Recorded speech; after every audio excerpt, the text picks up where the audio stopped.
एक बहुत गरीब आदमी था। उसके 5 बच्चे थे, 4 लड़कियां और एक लड़का। दिनेश की पत्नी सुमन घर में पापड़ बनाने का काम करती थी और दिनेश गली गली जाकर पापड़ बेचता था। एक दिन सुमन बोली, सुनो जी, हमारे 5 बच्चे हैं। आपके पापड़ बेचने के काम से घर नहीं चल पाता।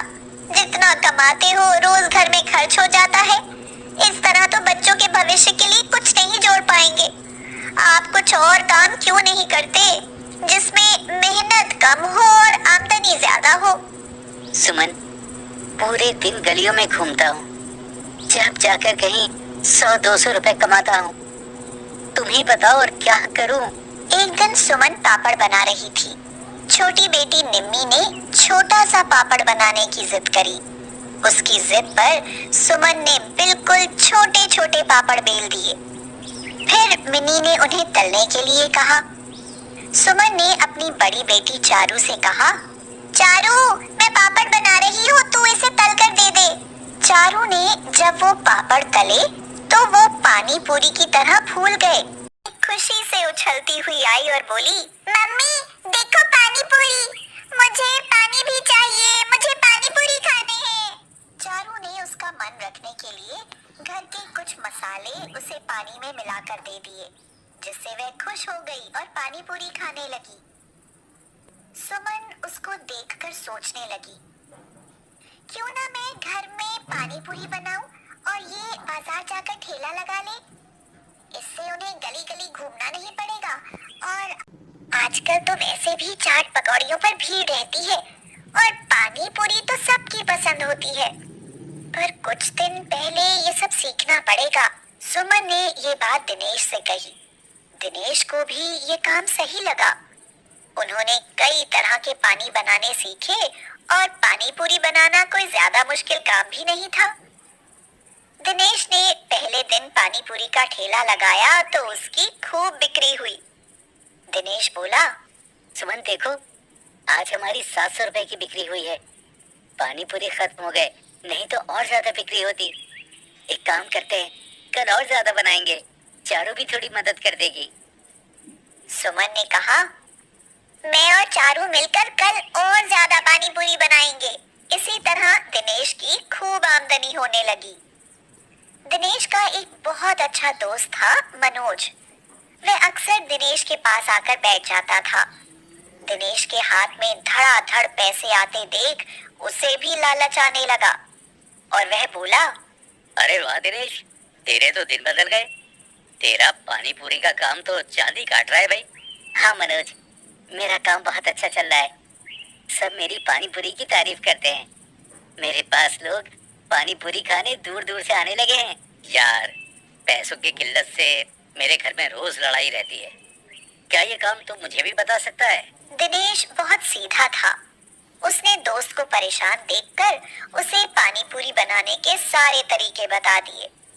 फिर 2-4 दिन बाद मनोज ने दिनेश से कुछ ही दूरी पर पानी पूरी का ठेला लगा लिया। सुमन बोली, कितने बुद्धू हो आप ये नहीं समझ सके कि वह आपकी रोजी रोटी छीन लेगा। मुझे लगा कि वो परेशान है, मैं मदद कर दूं तो उसका काम भी बन जाएगा। पर मुझे क्या पता था कि वो मेरे पास ही ठेला लगाएगा। आप उनसे मना करो, नहीं तो मैं कहती हूँ। नहीं, कोई बात नहीं, मैं बात कर दूंगा उससे। अगले दिन, देख मनोज, तेरे यहाँ पानी पूरी बेचने से मेरे काम पर फर्क पड़ रहा है। तू कहीं और ठेला लगा ले। ये तो कोई बात नहीं हुई यार, ये सड़क किसी एक की नहीं है, यहाँ कोई भी ठेला लगा सकता है। दिनेश की बिक्री अब भी बहुत अच्छी हो रही थी, इसलिए उसे उसके वहां रहने से कुछ ज्यादा फर्क नहीं पड़ा। वह चुपचाप अपना काम करने लगा। अरे वाह भाई वाह। पानी पूरी तो बस दिनेश की बनी हुई अच्छी लगती है, इसके जैसा स्वाद कहीं नहीं। एक वो मनोज है, पता नहीं कितनी बकवास पानी पूरी बनाता है। अरे भाई, हमारे यहाँ शादी है, क्या तुम वहाँ काम करोगे? क्यों नहीं भाई, मैं जरूर करूँगा, मुझे काम की जरूरत भी है। उसके बाद सगाई, शादी, जन्मदिन और दूसरे समारोह के ऑर्डर भी आने लगे। मनोज को उससे दिन प्रतिदिन जलन होने लगी। वह अपने पास आए हुए ग्राहकों को उसकी पानी पूरी की खराबियां बताता, लेकिन फिर भी ग्राहक दिनेश के पास ही जाते थे। मनोज ने सोचा कि क्यों ना कुछ ऐसा करूं जो इसकी पानी पूरी खराब हो जाए और इसकी बिक्री बंद हो जाए। उसके लालच ने उसे दोस्त से दुश्मन बना दिया था। उसने नजर बचते ही दिनेश के पानी में पेट खराब होने की दवाई मिला दी। सब लोग बहुत शौक से पानी पूरी खा रहे थे। कुछ कह रहे थे, मन तो करता है खाता ही रहूं। अब तो ऐसी आदत हो गई है कि जिस दिन यहाँ पानी पूरी ना खाओ तो लगता है जैसे कुछ खाया ही नहीं।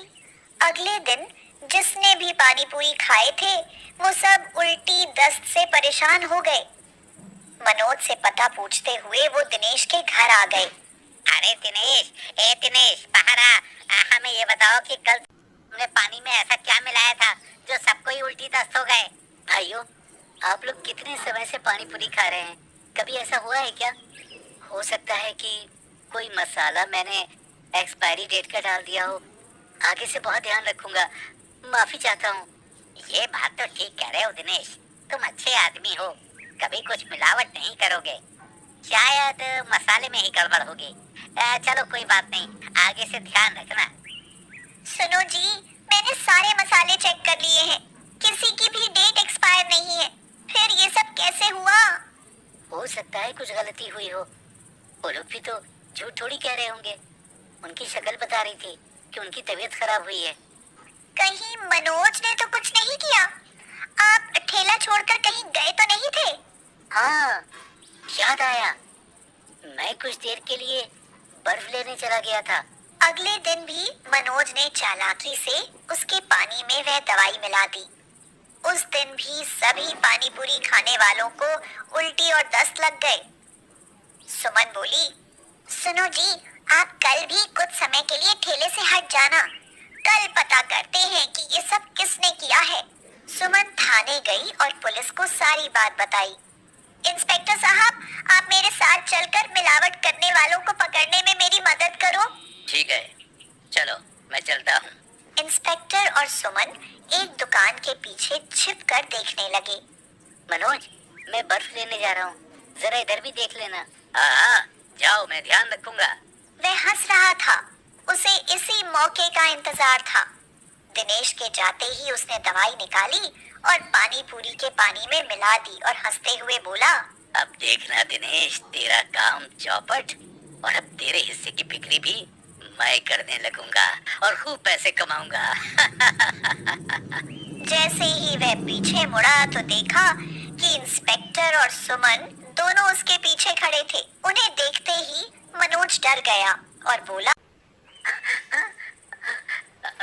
इंस्पेक्टर साहब, मैंने कुछ नहीं किया, मैंने कुछ नहीं किया।